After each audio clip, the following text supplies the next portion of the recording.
Are doing fine. All right. Titled Marie. Episode 10, written by no other person, but Precious Chinwe Obialor-Ukazim. All right. So, from yesterday's episode, we could see that Mrs. Elizabeth passed out. Oh, no, she died actually. Not that she passed out. She actually died because we're told that she became stiff. So today we want to continue on what happened or what is happening. Okay, so let's start. They tried everything to resuscitate Mrs. Elizabeth, all to no avail. And when they rushed her to the hospital, she was declared dead. Mrs. Elizabeth is dead. God. Meanwhile, from the moment she collapsed on the bed in the morning and gave up the ghost in her room, Mrs. Elizabeth found herself in another world, walking on a journey to an unknown destination. Everything felt strange. It was as if a force like a rushing wind was pushing her forward and very fast.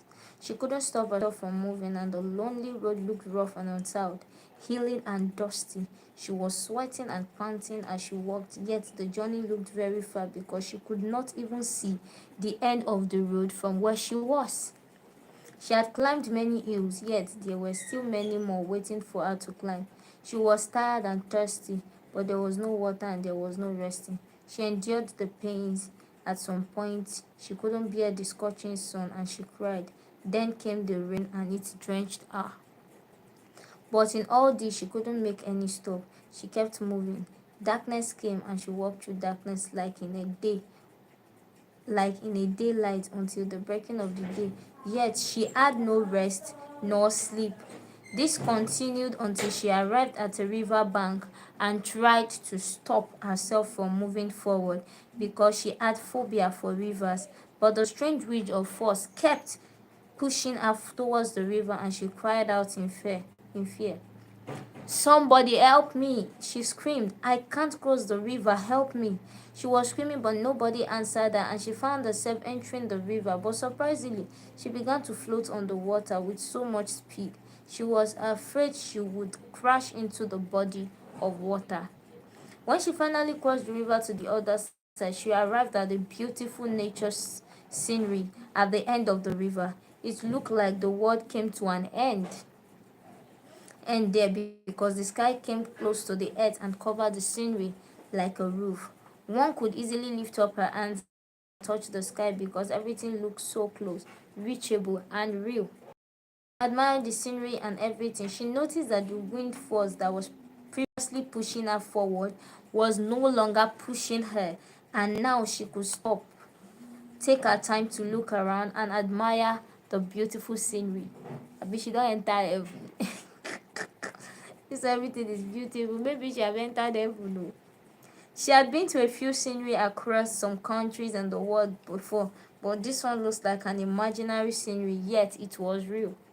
She was just loitering around there. It seemed she came to the end of the road and couldn't find any path forward again. And looking back, it looked scary for her because it meant going back to the river and to the rigorous journey through the untiled and hilly road again, which she wouldn't want to go through again. She chose to remain there and loiter at the scenery than to go back to where she was coming from. And while she was there, someone walked past her with speed.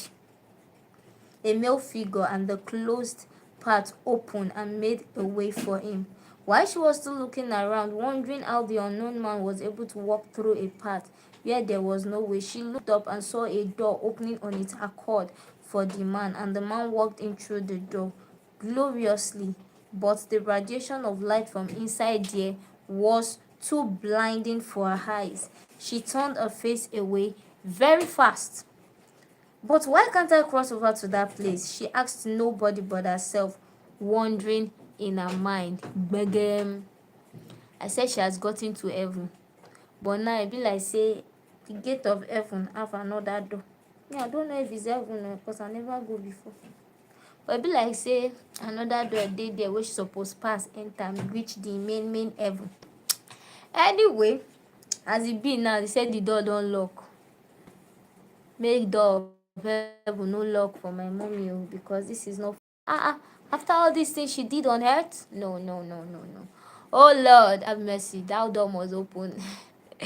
All right, tomorrow we would know whether the door opened or the door closed, or they pushed her to another place, or she passed through another rigorous road, or she's still at that particular spot.